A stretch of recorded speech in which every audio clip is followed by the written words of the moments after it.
Alrighty, good afternoon, good morning, everyone. Hopefully you've enjoyed this wonderful new exercise. It's definitely something of excitement. In this exercise, it's actually going to be using IPv6. So that's kind of cool. It's going to be utilizing a global unicast IPv6 address. It's a test one, so to speak, and that's designated by the 2001 DB8 for the beginning. So anything that starts off with that with the prefix of /32, so we're giving a 64, which means we're effectively including the extra little bit here. That whole section is going to be part of the portion of the address that doesn't change for that network. And we're also going to be utilizing link local. So going through the configurations, let's see what we're doing. We're configuring a router, configuring a switch, hostname, same stuff, nothing really changed there. We're going to be configuring both of the gigabit interfaces, so the first one and the second one, with an IPv6 address. So that's kind of what's designated here. The other way we could have done this, and I'll show you at the very end another way we could have gone through this, instead of supplying the actual true full address with the prefix, we could have just supplied simply the extended unique identifier, the EUA, and with that EUA, we could have gone ahead and actually allowed it to utilize the stateless auto configuration and actually set up the interface using its MAC address. But we don't do that in this example here. We're simply just utilizing this static entry. And then we go through, we take a look at the interface. Funny enough, when I was actually looking at this screenshot, I'm almost certain that this was taken after the fact, only for the fact that this appears to have a static IPv6 address assigned for its link local and not the stateless auto configuration. So I think this screenshot's actually in the wrong spot, but we'll take a look, because even here it says, hey, take a look and see. Oh, EUAI, sorry. It says take a look here, and it's just using this this addressing scheme to use the MAC address, but it's clearly not. So this is actually, I think, goes below this step 3. So that screenshot's actually technically wrong. So then we configure our link local with our FE80 statically. The one thing that's nice about the FE80 is it's specific to just that actual link itself. So you can use that same link local wherever you want throughout your network and not have any issues there. So after we configure that, we can see then by running the command, it talks about how that's working. Now, one thing, I just want to see something.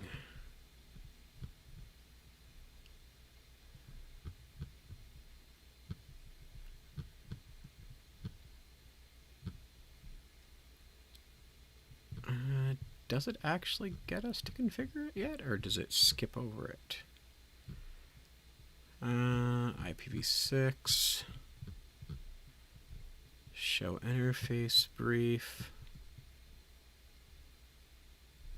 FE80.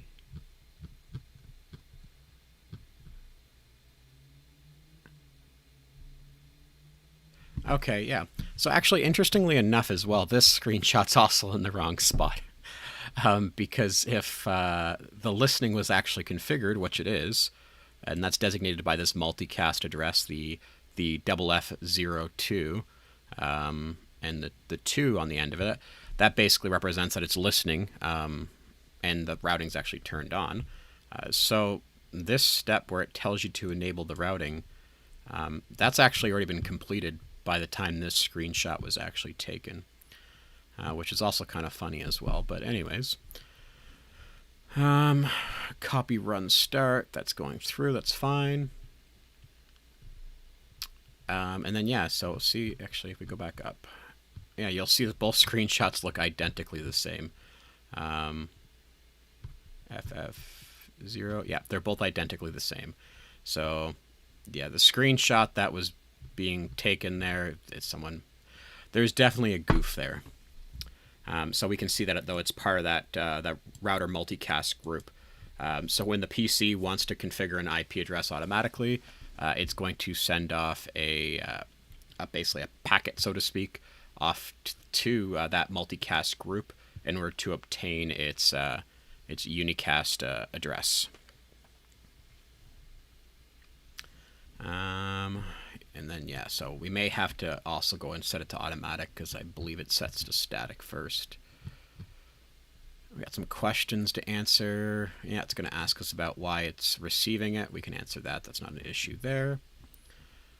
We're going to assign a IPv6 address, a link local, and the quote-unquote global unicast address. But like I said, it's not actually globally routable because of the fact of what it is. It's a reserved documentation address.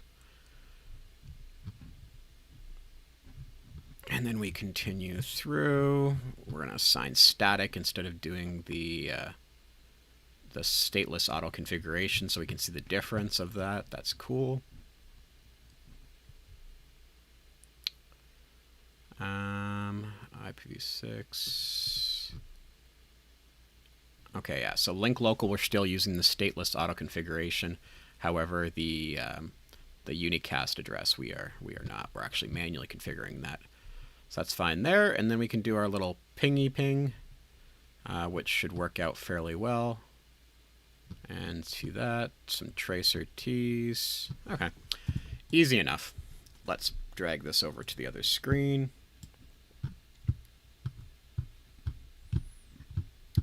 So what we're going to do, let's get to the top of this.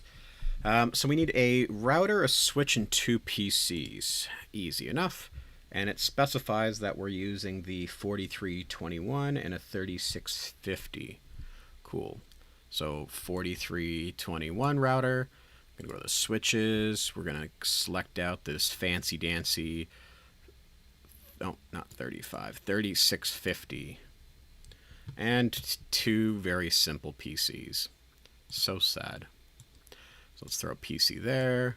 We can throw a PC there. Make them look all happy and everything. And then what we can end up doing is we can grab our links. We can connect the PC A, and we're going to connect that to our fancy switch on. Interestingly enough, the switch photo is what looks like it's for probably a 2600 because it's using fast Ethernets. However, it asked for us to use a 3650, which we are. So we're just going to have to, I guess, append that, so to speak, and say that we're going to plug it into that interface. And then we're going to go from number 5 to the second interface there. And while the documentation does say use a straight through, the only reason why it tells you that is because this particular router has auto sensing, so it's able to detect what it is. But for the sake of content, we're going to actually use the quote-unquote official cable to connect these with.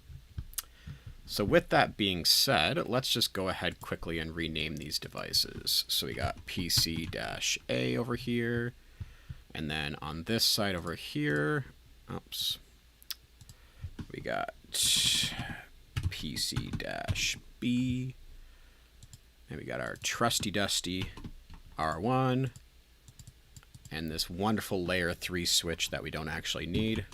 I'm going to call this S1. So now that we have that all set up, let's go into our router, our CLI. We don't ever want to use this initial configuration. It's always annoying it starts up. Let's go into our global configuration mode, and we're going to go ahead and set its host name to R1.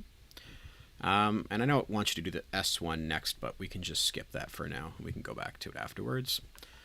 Now that we're in here, we can go ahead and do our interface. So our first interface, which is G000, so it's our gigabit Ethernet interface. And 000 is facing, if I hooked it up correctly, should be facing PCB. And we're going to configure it with our IPv6 address. So IPv6 address 201 DB8 and ACAD. ACAD A. So that right there, because it's a /64, actually represents the, I guess you would say, the prefix for the reservation, I guess it would be. What was the specific terminology they used?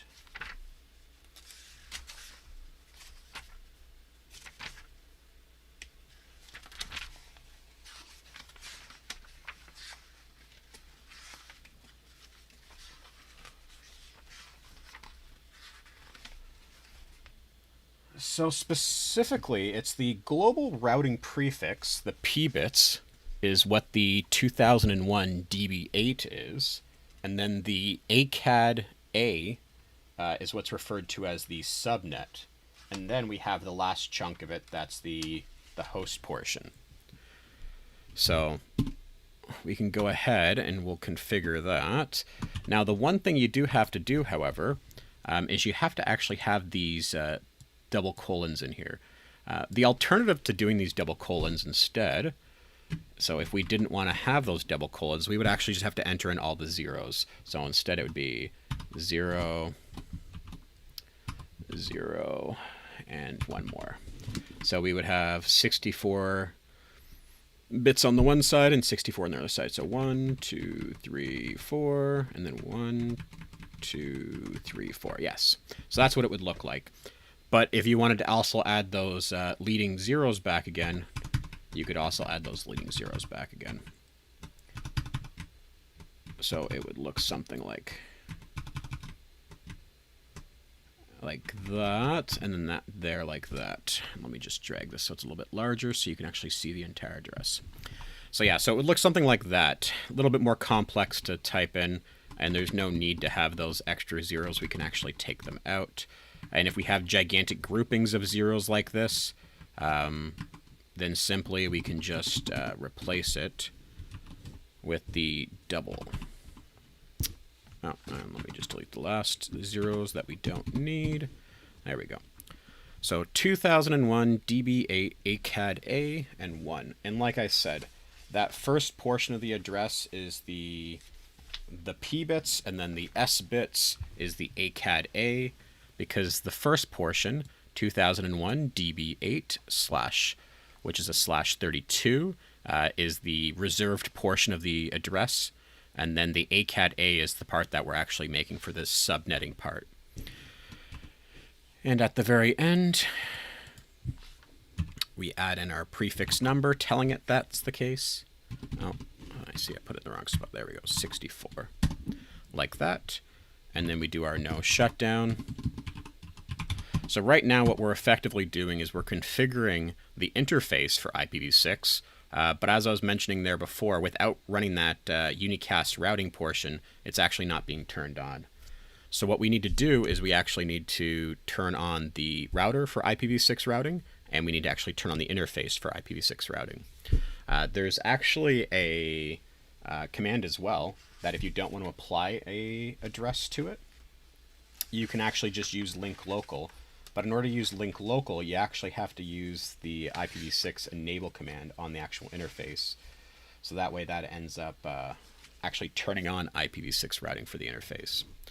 So we got that now, and we can go ahead and type in IPv6 address 2001 DB8 ACAD 1, and then our thing again, 64. So you might think it's the same, but if you look really carefully, that that last portion of the S bits for the subnet, you'll see this one was an A and this is a 1. And they both have a /64, so that is going to be the deciding factor of what subnet it's on. no shutdown. And then if we do the N command here, drop us back into the enable mode, show IPv6 int brief. And this is where I was saying that it also didn't really make sense, was the fact that did I not change interfaces? I didn't change interfaces. Oopsies. Let's go back.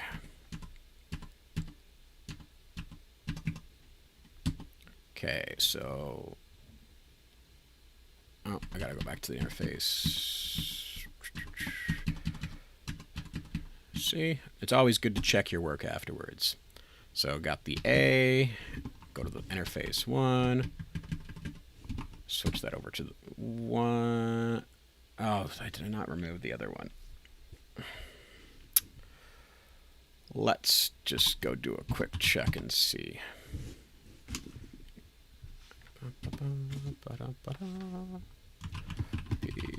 IPv6 interface brief. Yes, it still is configured. It's one of the annoying parts of IPv6 is that you can have multiple things configured. So let's go back to G00, no IP address 2001. Believe this is the actual syntax for it. It's IPv6, not IP6 address 2001 DB8 ECAD, and this one is not supposed to be the one.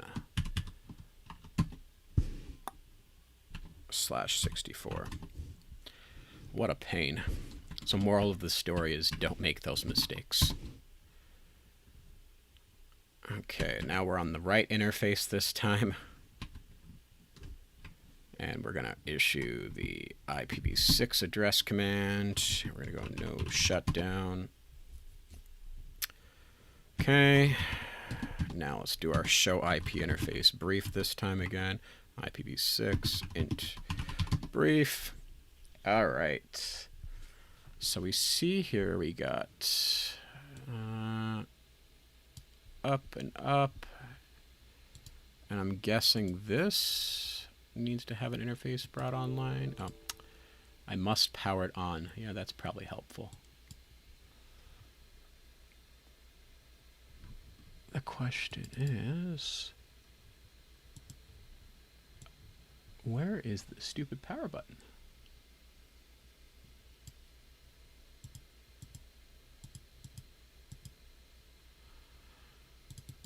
I don't know if I'm just blind or what.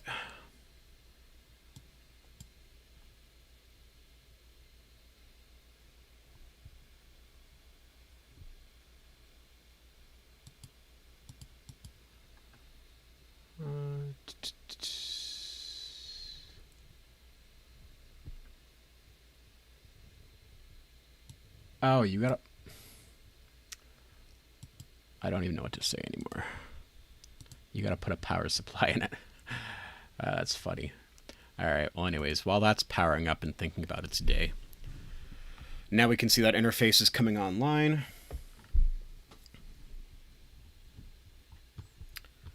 And as I mentioned before, we can see here that we actually have our stateless auto configuration actually happening with our FE80, unlike we had in our example photo where it was definitely not configured that way. And the other thing that's going to happen is now we need to configure our link local. So I believe it says before we continue, we're supposed to take a screenshot. Yes. So you should be taking a screenshot of this portion right here, because you want to demonstrate that you have the stateless auto configuration for the link local on both interfaces, as well as both interfaces are up and up. So that's what you would need to do for that part. And then we're going to continue forward, and we're going to go back into our interfaces, and this time we're actually going to configure the link local. Now in this case here, you'll notice that both link locals are the same thing, which is the FE80 one, and then we're just adding the keyword link local at the end of it. So they're allowed to actually be the same thing because the link local is only applicable on that specific link. So we got that, and then we can go to our other interface, and then we can do our IPv6 address FE80 1 link local. Cool. We can go back again, do our show IP int brief, and then see here. Now you can actually see that we are utilizing that link local address, the FE80 :1.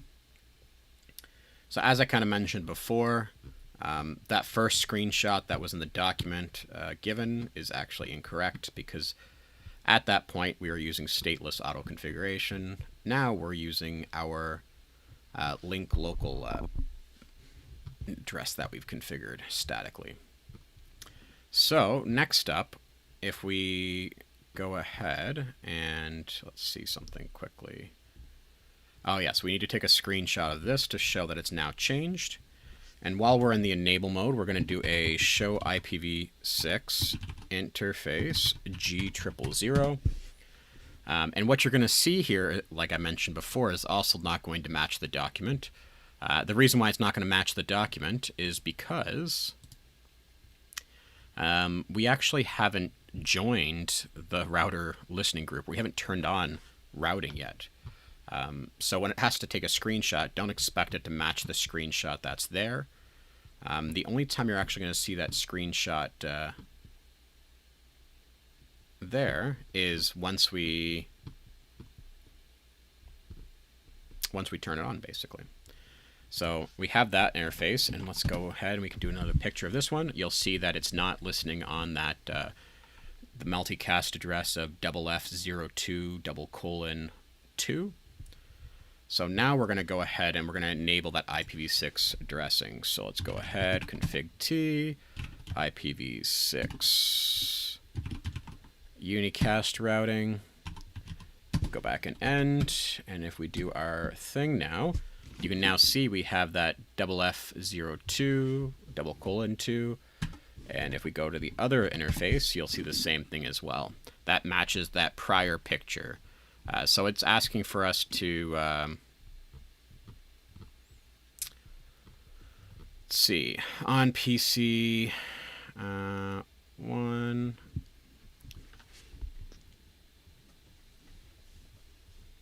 So actually, let's go back really quickly because one of the questions is asking us, have we gotten a unicast address assigned to PC? And we obviously wouldn't if that wasn't turned on. So let's do our IPv6 unicast routing. So we're going to turn that back off for a second. And let's go over here to the desktop. So if we flip this over to automatic and we sit and wait, we should see eventually that this will say that it fails because routing hasn't turned on. What's happening in this process right here, though, is it's trying to utilize that stateless auto configuration by sending out a packet to that multicast address, the one that we should be listening on. And while we wait for that to fail, let's go back over here for a second. And we can go back here, show IP interface. Okay, IP interface, IPv6. Interface G000. So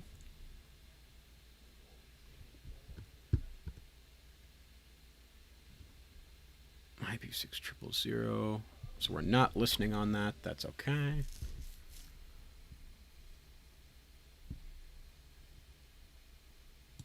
And let's take a peek and see.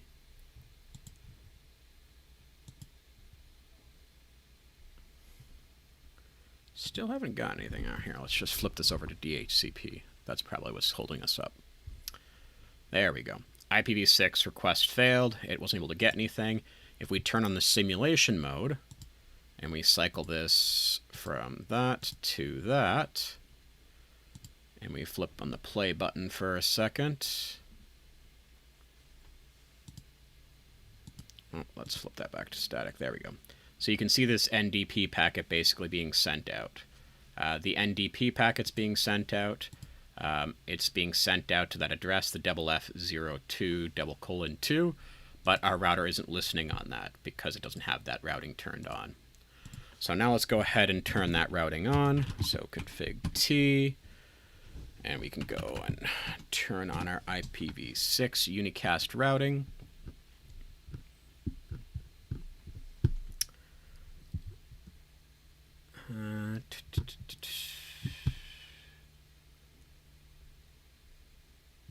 Yeah, so we already answered that question about what's being listened to for the multicast groups. So you should be able to answer that question for you.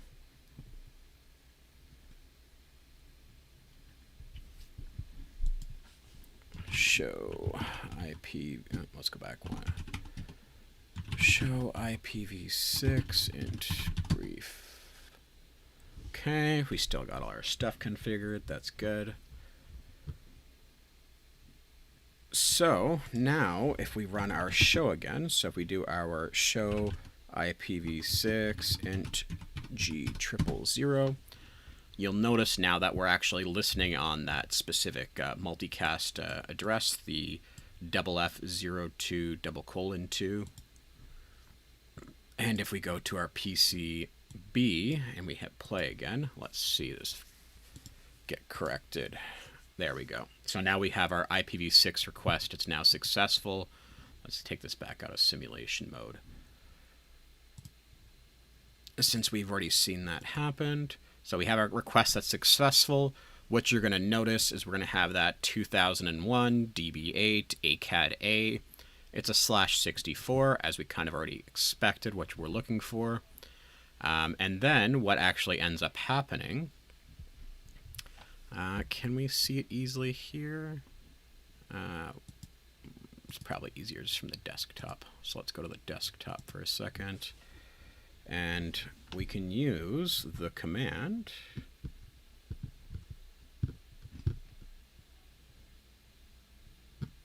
IPv6 config. IPv6 config. Yeah, so what ends up happening here, let me just drag that like that. Perfect. So we can see our interface that's being configured. Let's do an IP config first so we can just see something. IP config /all. Sorry, we need the MAC address. Yeah, so there we go. So our fast Ethernet, we have our physical address, 0002.1719.907E. And we have our IPv6 address here that we can see we've got in our 2001 DB8 ACAD-A 2000, and then this is where the part where we start to see. So you'll notice that this first one actually starts with a 2, and I'll talk about that in a second. That's part of the IPv6 process when we're using stateless auto configuration. But you'll notice that the first half of the MAC address falls at the beginning. So we got the 0217. The 2 is actually this 0, which is with a little extra step involved. And then we have the FFE, and then we have the second portion of our address, which is the 19907E. 19907E. So we got that going on with our MAC address. Now, the reason why this actually happens is because in the process, and this is actually talked about in the volume on page 561. So what's actually happening is it's halving the MAC address. So we have the manufacturer portion and the unique identifier for the card. It's taking that first part and it's putting it in front of the FE, and it's putting this other part behind it. But what it's actually doing in the last part is it's converting that hexadecimal, those 2 digits, the double zeros, it's converting that to binary, and then it's flipping the 7th bit, or the 6th bit as you would, or the 7th bit or the second bit of the calculation. So it flips that bit, which makes it now become a 02. So that's just something to look out for and see.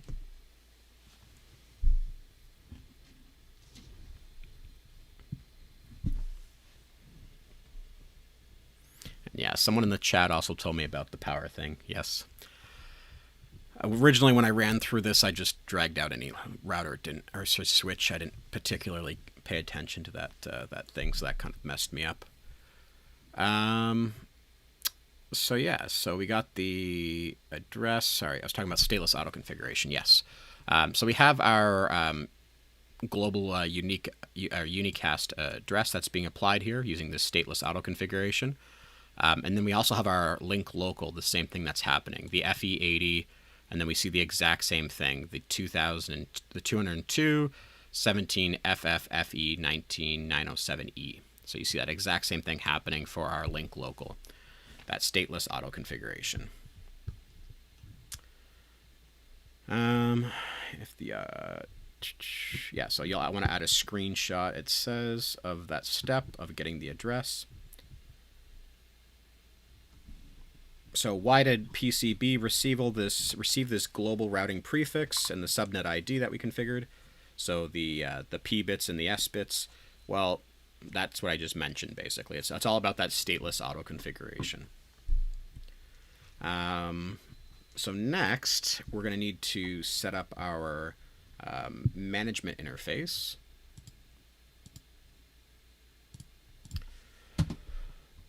So let's go here. We can add our host name, enable config T, host name S1, interface VLAN1, IPv6, address 2001, DB8, ACAD 1/64.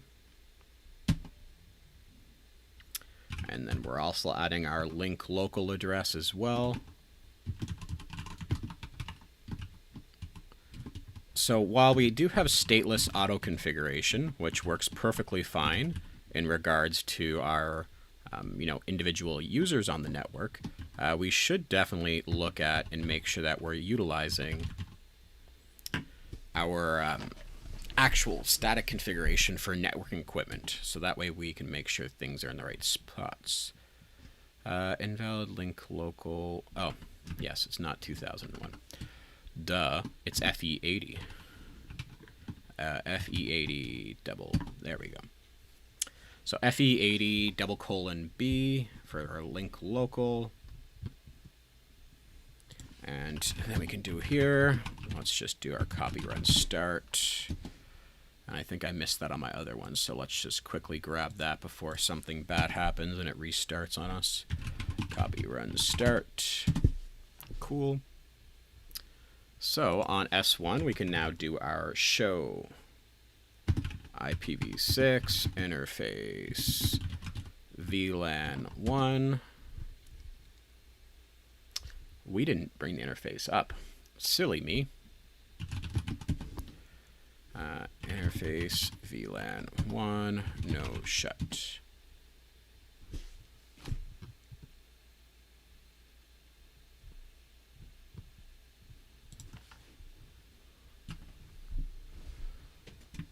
Let me just take a gander and see what's going on.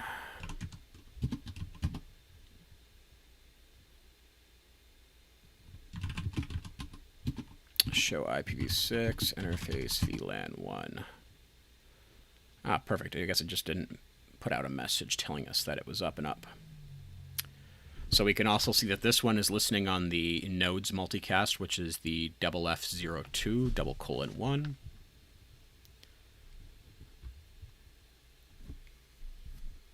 And we have our ACAB1 is configured. Our link local address FE80:B. Okay, perfect. So, does it ask for a screenshot of that? It does ask, so you'd be taking a screenshot of that section.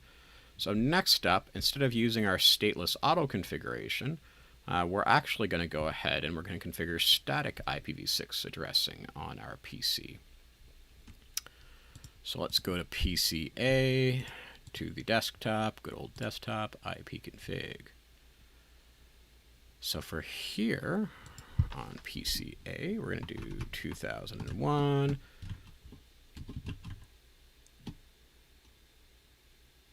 DB8 ACAD 1 :3, and it's always going to be a /64. Our default gateway, that's our link local address, the FE80 :1. So we can close that off, and then we can go to our other one over here, PCB. Switch this over to static. We're going to do our 2001 DB8 ACAD A:3. It's a /64. The default gateway is FE81. And you'll notice that default, oh, I forgot my second colon. That's what happened. FE80 :1. You'll notice it's the exact same thing as the other side. It's not that it's going to the same default gateway. It's just that because it's a link local, we can actually utilize the exact same addressing scheme. The other thing you'll also find in the addressing process is that in North America, we're almost certainly going to be seeing this 2001. So part of the documentation, part of what the registration systems are doing is they're making sure that we're not just taking addresses in random places. So you have to be assigned, whatever the next logical address is in that specific block. So we can close that off. So now on our PCB and A, we can go to our command line. And we can do our IPv6 command and see that we're using our new address, which is good. We got our default gateway, fantastic. And let's go to our other side. IPv6 config. FE80.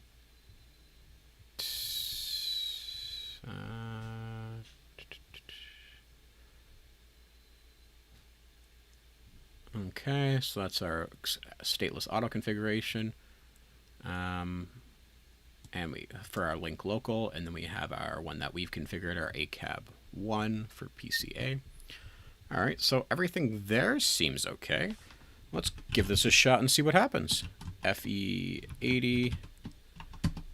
Let's ping this side, and let's put this back in real time. I don't want the simulator running. That's just annoying. So we see that the pings went through on PCA. Let's go to PCB, do our ping, FE80 001. Okay, that goes through perfect, fantastic. So PCA, and we can go ahead and ping our management VLAN, DB8 ACAD1. So we got our response there.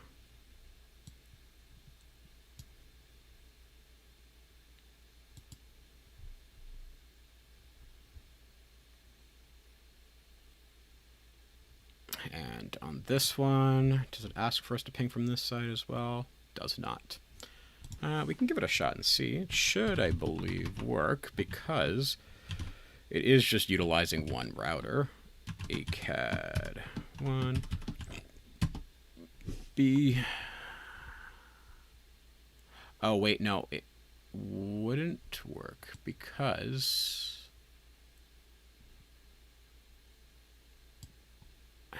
it is a different address, so no, it has to be on the same thing because we haven't configured any way for it to move between those two. Let's see. No, it should work. Let's see what's going on.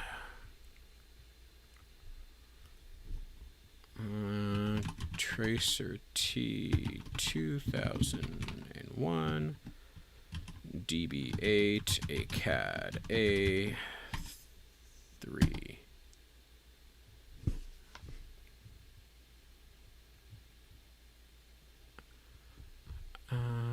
Did I just ping myself? I did. That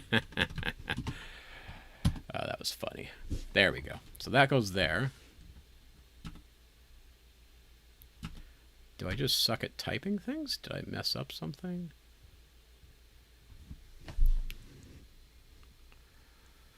(2001) DB8 ACAD 1 double B.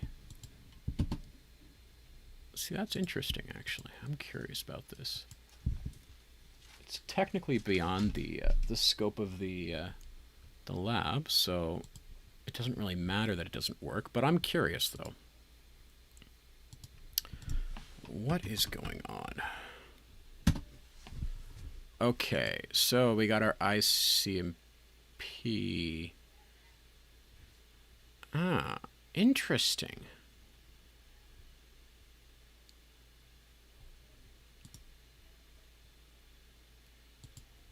Interesting indeed.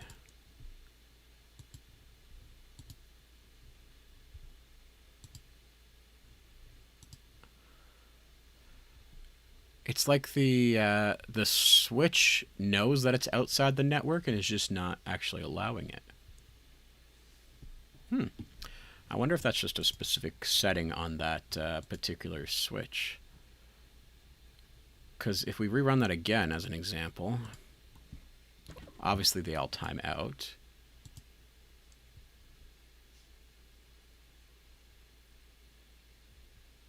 And we're just going to edit the filters because all I want to see is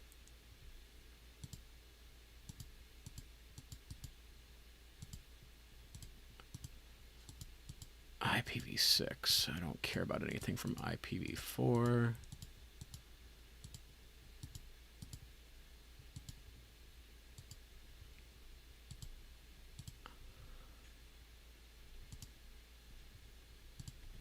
IPv6 only S. Okay.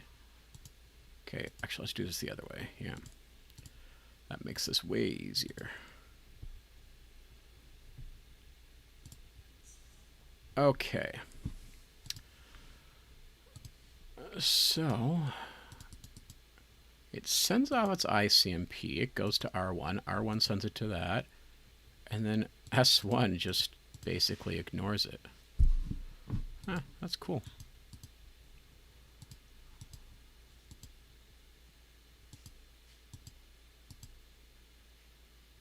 Yeah, I'm just going to have to take a look into that to see. I'm almost certain, though, because it's a layer 3 switch, that it probably has some additional security involved with it. But like I said, it's not part of the lab anyways, though, so we don't have to worry about that. But it's always good to question why things don't work and not just accept that they just don't work. So our tracer T it asked us to do between PCA and PCB.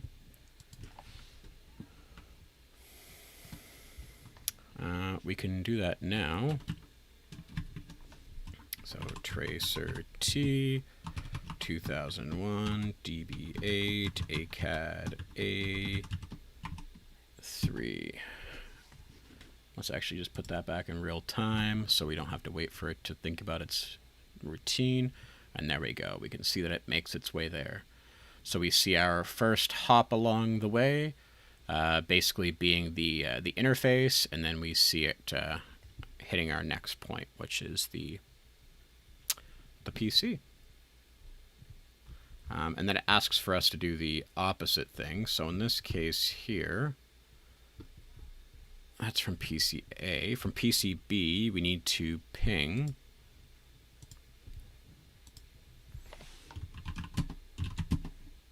can we not clear the screen? That's painful. We need to ping 2001. And we already did it anyways, but let's just do it again because we're following through. ACAD 1, 3.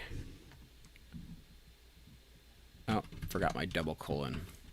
Yes, that's right. Without the double colon, it's technically incorrect. Because the double colon's representing that there's a block of zeros in between there. And you can only use the double colon once. You can't use it more than once. So next up, it wants us to ping the interface.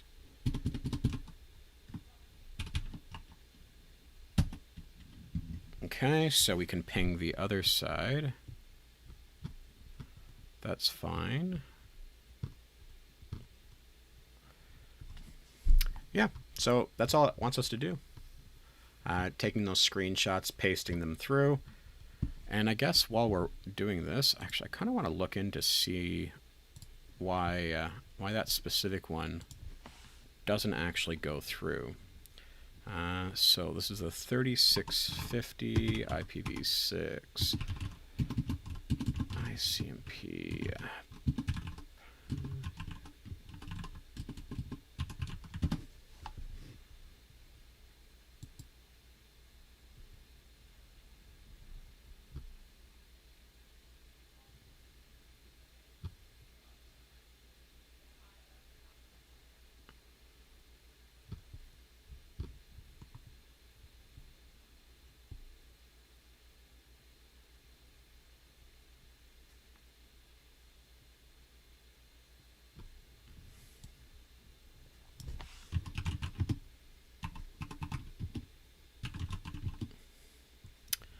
Uh, 3650 ICMP v6.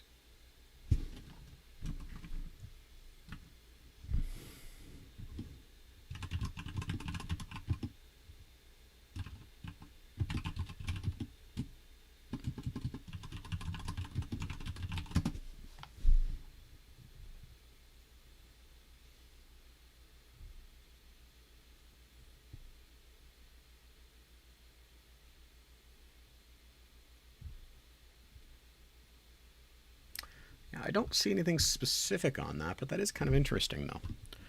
I'll have to take a much more look into that, and then we'll talk about it next time. But yeah, so that gets you through this lab, hopefully. The only thing I'd really say is that if it doesn't work for pinging this S1, I don't recall in the instructions it actually mentioned to do that no shutdown on the VLAN, but I can't remember if that's actually necessary or not. The problem is as we do these things, sometimes you just end up in a habit of doing them and not realizing that they actually have a change or not. So what I would say is basically just making sure that you go through and you check that your interface is indeed up and up. If it's down, then you know that you need to do the no shutdown. That would really be the only thing that I could see that would cause anybody issues. Other than that, just making sure that you don't, misconfigure the interfaces. As you saw there at the beginning, I accidentally had set up the IP addressing incorrectly, so that caused a little bit of issues. And because IPv6, the interface can have multiple IPs, you have to actually go back in and remove it, so that way you can reassign it to the correct interface. So hopefully this helps you, and hopefully the discussion about IPv6 is helpful. If you have the book, it is chapters 22, 23, and 24 are what would be the most helpful for this particular activity. So take care and enjoy the rest of